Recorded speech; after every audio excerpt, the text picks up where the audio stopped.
Hej og velkommen til en ny tutorial herfra. I dag skal jeg lære jer, hvordan I kan putte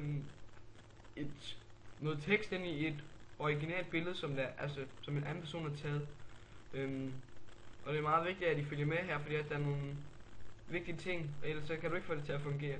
Men vi starter lige med at gå herop i render settings, og så tager vi den bare lige hurtigt til 1280 gange 720. Og så har vi det på plads. Så går vi ud af render settings, og så går vi herned i materials, og så trykker vi dobbeltklik, eller du kan gå op i file, new material, eller Ctrl N, og så dobbeltklikker du her på den her igen, og ikke pille ved noget som helst andet end hvad jeg gør lige nu. Går du under texture og load image, skrivebord. Og så har jeg bare fundet den her ind på Google, og her trykker du nej. Altså så har jeg så fundet den her ind på Google. Og nu går du op i den her lille lystab her, og så tager du en background. Og så tager du material, den trækker du bare over på din background. Og så har vi vores baggrund her, som der er det billede vi har fundet. Du kan selvfølgelig bare gå ind på Google og finde nogle andre billeder, hvis det skulle være.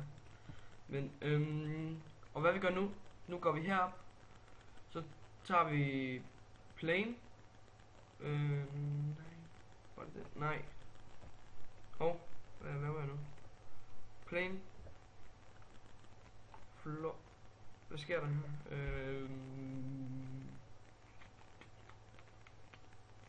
Ja, okay. Tager plane. Så op i MoGraph og bare tekst. Så tager du den her helt ind.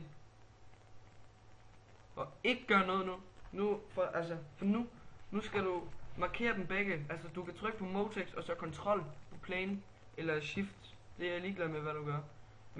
Og nu skal vi få det lagt som om at det ligner det står på jorden her. Altså hvis du forstår hvad jeg mener. Så nu roterer vi den bare.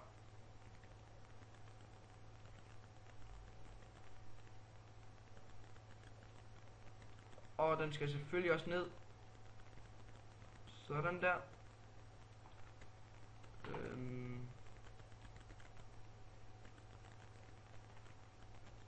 Hov.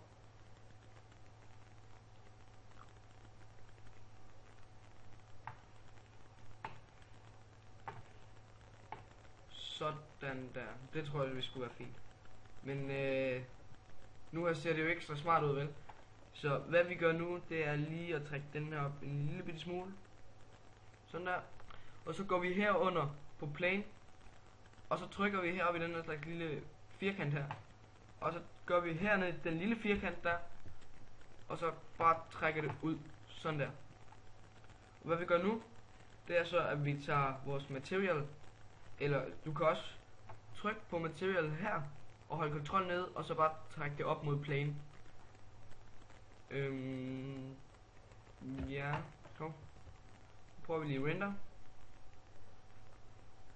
Og så hvis vi går under plane her, så trykker vi højre klik, send med 4D tags og compositing background. Nu skulle jeg vist gerne ske noget. Ja. Og nu skal vi, fordi at nu ligner det jo ikke rigtig noget endnu, så vi går under render settings igen, så tager vi en ambient occlusion, og så tager vi den contrast op på 40 og maximum ray length til 140 og 2 sekunder. Sådan der. Og så prøver vi lige igen.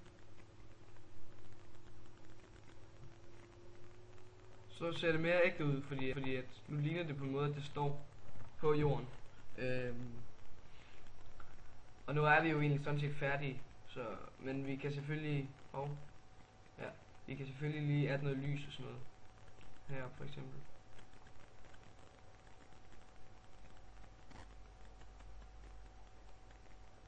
Og så kommer der nogle gode refleksioner hernede. Og nu kan du jo sådan set lave hvad du vil med billedet. Det var sådan set bare det jeg ville vise jer. Jeg synes det er en meget fed effekt man lige kan gøre på næsten ingen tid. Ja, og mange tak fordi I så med her. Husk nu mit 10 subscribe projekt, mit 10 subs projekt. Det vil jeg være meget glad hvis I støtter. Og kom endelig med bud på hvad jeg kan lave, fordi at nu er jeg ved at være tør for idéer igen. Så men tusind tak fordi I så med, og I må have en god ferie. Hej.